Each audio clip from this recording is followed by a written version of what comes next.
Assalamualaikum warahmatullahi wabarakatuh. Salam sejahtera bagi kita semua. Semoga teman-teman selalu diberikan kesehatan dan kebahagiaan. Pada video kali ini, kami akan menjelaskan mengenai hermeneutika of Gadamer. Langsung saja yang pertama yaitu pendahuluan. Dalam berbagai literatur filsafat disebutkan tentang istilah hermeneutik yang berasal dari bahasa Yunani, yaitu hermeneuein, yang artinya adalah memahami atau mengerti, mengartikan atau menerjemahkan, dan menafsirkan atau menginterpretasikan. Bermacam-macam suatu teori yang terlahir untuk memahami sebuah teks dan konteks.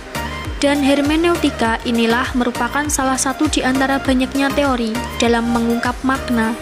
Maka dapat disebutkan bahwa hermeneutik mempunyai tugas utama untuk mengungkap maupun menampakkan makna di belakang simbol-simbol yang merupakan objeknya. Hermeneutika juga dapat diidentifikasikan sebagai suatu teori dan metode dalam menafsirkan maupun menginterpretasikan makna. Adapun secara terminologi, hermeneutika adalah suatu ilmu yang dapat dijadikan alat untuk mendatangkan pemahaman teks secara universal dengan cara menampakkan pertanyaan yang bermacam dan memiliki keterkaitan dengan teks dari sisi karakteristik dan relasinya, dengan situasi yang meliputinya dari segi relasi dengan pembuat teks dan pembaca teksnya. Selain dari itu, sangat penting untuk dipahami bahwa fokus hermeneutika yaitu membahas secara seksama terkait relasi pembaca atau penafsir dengan teksnya. Hermeneutika filosofis untuk awal kalinya dipelopori oleh Schleiermacher, yaitu ketika pada tahun 1768 Masehi sampai 1834 Masehi.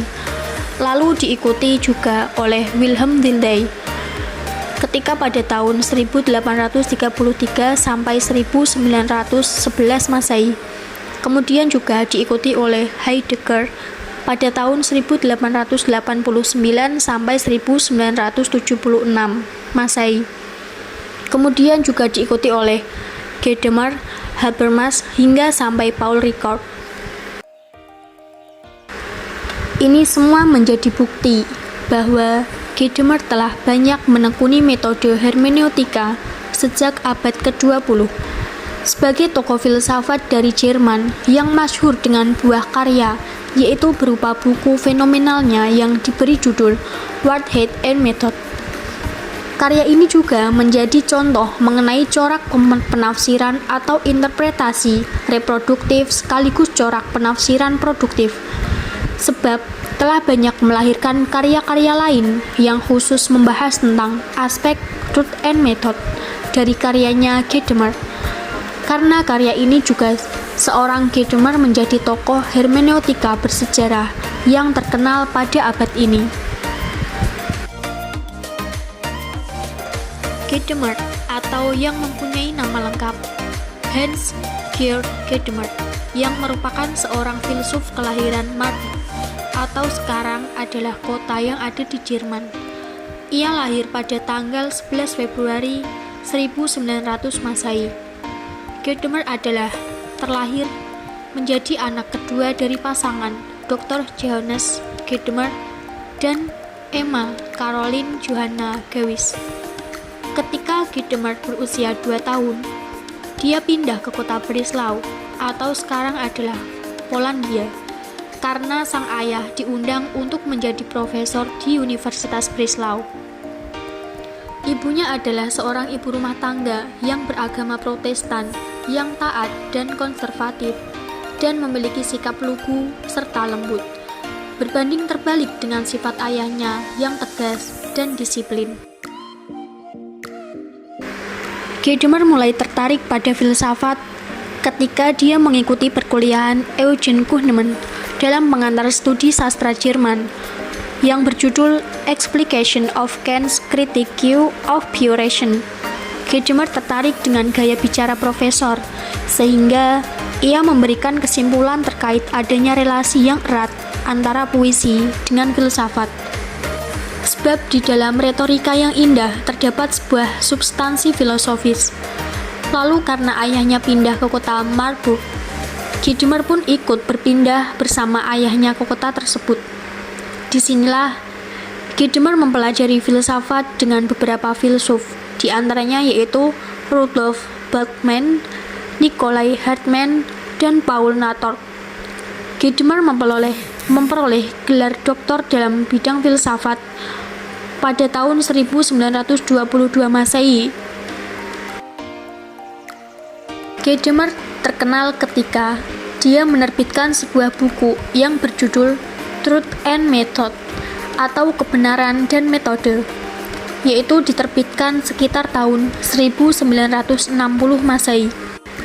Buku tersebut merupakan sebuah proses pemikiran yang dimulai pada awal tahun 1950 Masehi. Buku Truth and Method memiliki kemenarikan tersendiri, sebab di dalam buku tersebut berisi tentang analisa seni dan estetika sebagai titik awal untuk menganalisis sebuah pemahaman secara universal. Perspektif hermeneutika Gadamer. Puncak dari aliran filsafat hermeneutika terjadi saat kemunculan sepasang aliran yang saling bertentangan, yaitu antara intensionalisme dengan hermeneutika Gadamerian. Menurut aliran intensionalisme beranggapan bahwasannya suatu makna telah ada sebab dibawa bersamaan oleh pembuat teks, maka tinggal menanti interpretasi dari pembaca atau penginterpretasi.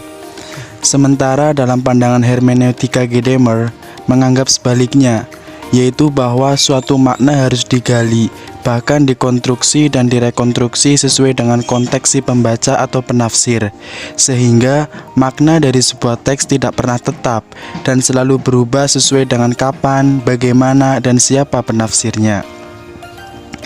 Kegiatan ini membuat lebih menarik saat para tokoh hermeneutika memiliki pemahaman yang saling berbeda satu sama lain, sebab tidaklah gampang dalam menafsirkan suatu teks yang dibatasi oleh zaman.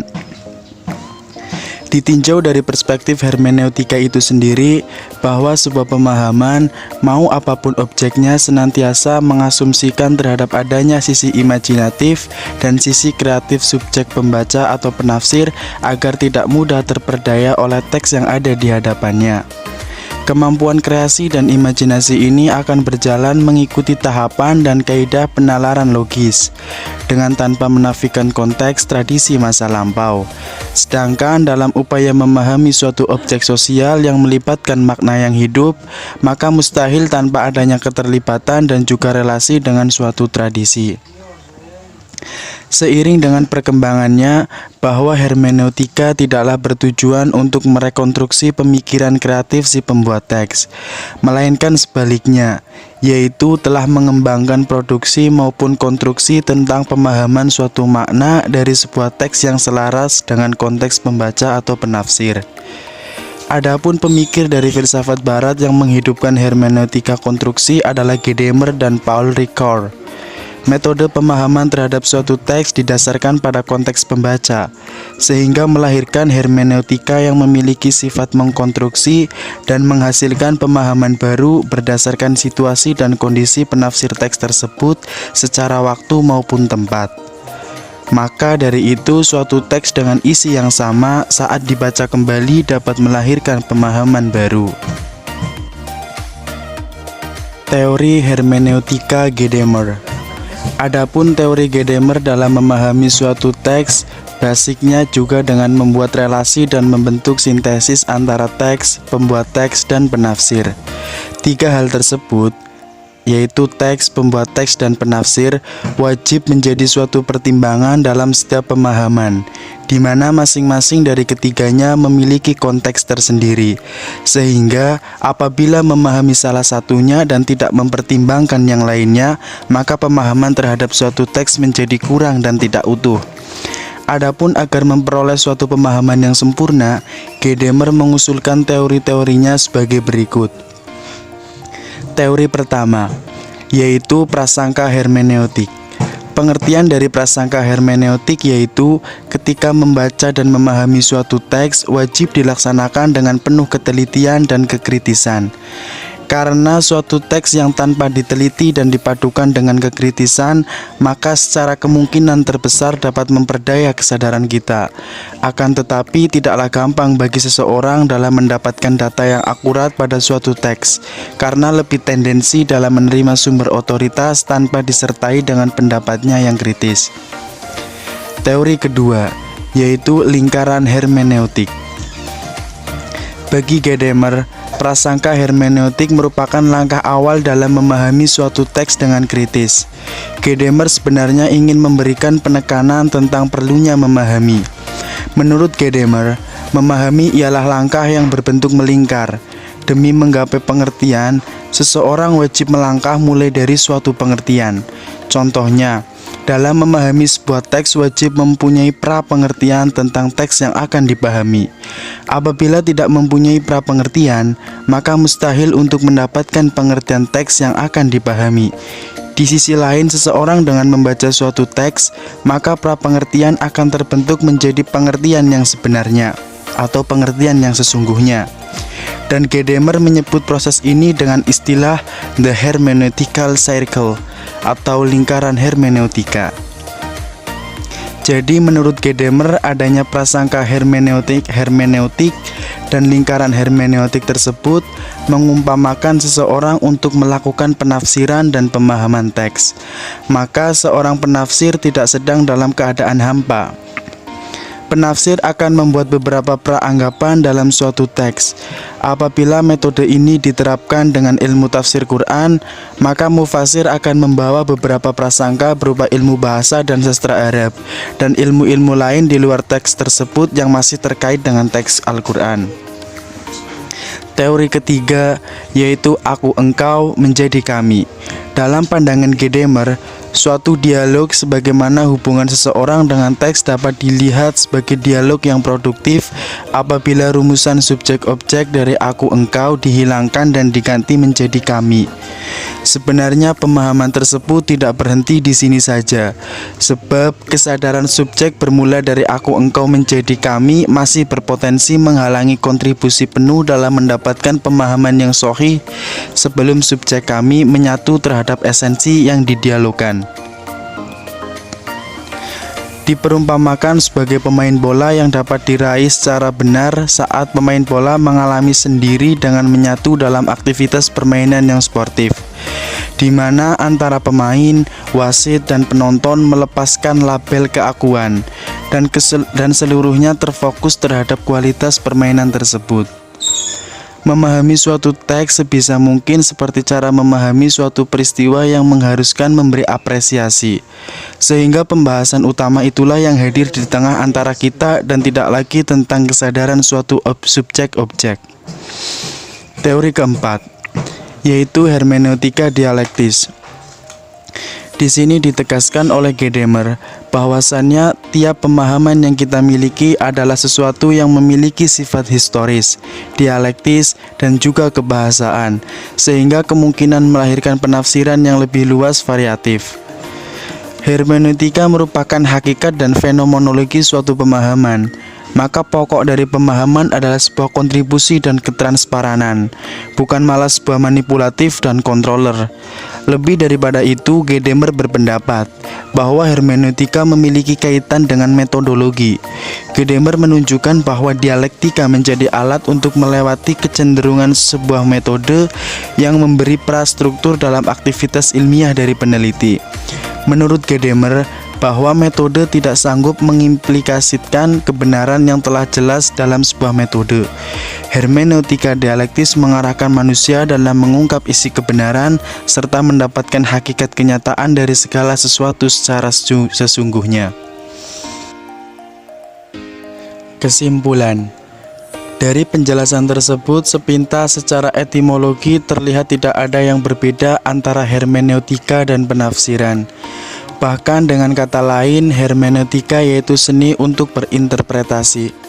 Sebagai wujud dari upaya interpretasi, hermeneutika juga ikut andil dalam kontribusi pemberian makna pada suatu teks, sehingga akar pemikiran hermeneutika Gadamer terfokus terhadap konsep memahami. Pemahaman senantiasa dapat diimplementasikan terhadap kondisi kita sekarang ini, sekalipun suatu pemahaman tersebut memiliki hubungan dengan fenomena sejarah, dialektis, dan juga bahasa. Maka dari itu, suatu pemahaman senantiasa memiliki posisi. Sebagai contoh, posisi individu kita sendiri sekarang ini. Pemahaman tidak pernah sekalipun memiliki sifat objektif bahkan ilmiah, karena pemahaman berbeda dengan mengetahui secara tetap dan di luar konteks waktu, melainkan senantiasa dengan kondisi tertentu terhadap suatu tempat tertentu dalam konteks ruang dan waktu. Contohnya dalam sejarah. Wujud dari seluruh pengalaman itu memiliki sejarah, bahasa, dan pemahaman yang bersejarah. Proses pemahaman sesungguhnya adalah penafsiran itu sendiri, karena apabila pikiran memahami, maka telah cukup juga penafsiran di dalamnya. Begitupun kebalikannya, apabila pikiran melakukan penafsiran, maka akan terkumpul juga pemahamannya. Adapun yang paling penting dari semua pemikiran Gadamer yaitu pemahaman bahwa suatu teks dapat terjadi ketika suatu teks secara terus-menerus diletakkan pada konteks yang berbeda dengan cara berkelanjutan atau kontinuitas. Perubahan yang berkelanjutan ketika memahami teks dengan mudah akan mengikuti perubahan berkelanjutan suatu karya. Maka dari itu, makna sebuah teks yang terlihat di depan kita bukan merupakan sesuatu yang tetap dan statis. Kesadaran histori di dalamnya terdapat relasi masa lampau dengan masa sekarang, dan masa sekarang sudah diketahui lewat wadah global yaitu bahasa, sehingga ranah pemahaman kita menjadi global. Maka dari itu, relasi manusia dengan dunianya secara substansi bersifat kebahasaan. Oleh sebab itu, dengan mudah dapat diterima dan dipahami. Maka sesungguhnya hermeneutika adalah suatu yang global dan tidak hanya sebatas teori untuk memahami sesuatu. Dapat disimpulkan bahwa Gadamer terlihat membangun pengertian hermeneutika yang pusatnya terhadap bahasa yang memiliki sifat ontologi, dialeksi, dan spekulasi. Tujuan hermeneutika Gadamer bukan menjadi suatu teori atau metode, dan bukan pula menjadi aturan-aturan yang secara objektif sah. Akan tetapi tujuan daripada hermeneutika Gadamer yaitu berusaha memahami suatu pemahaman selengkap mungkin. Maka dari itu Gadamer mengusulkan beberapa teori yang telah disebutkan di atas. Nah, itulah penjelasan sedikit dari kami mengenai materi hermeneutika of Gadamer. Semoga bermanfaat. Apabila ada kesalahan, kami mohon maaf. Wassalamualaikum warahmatullahi wabarakatuh.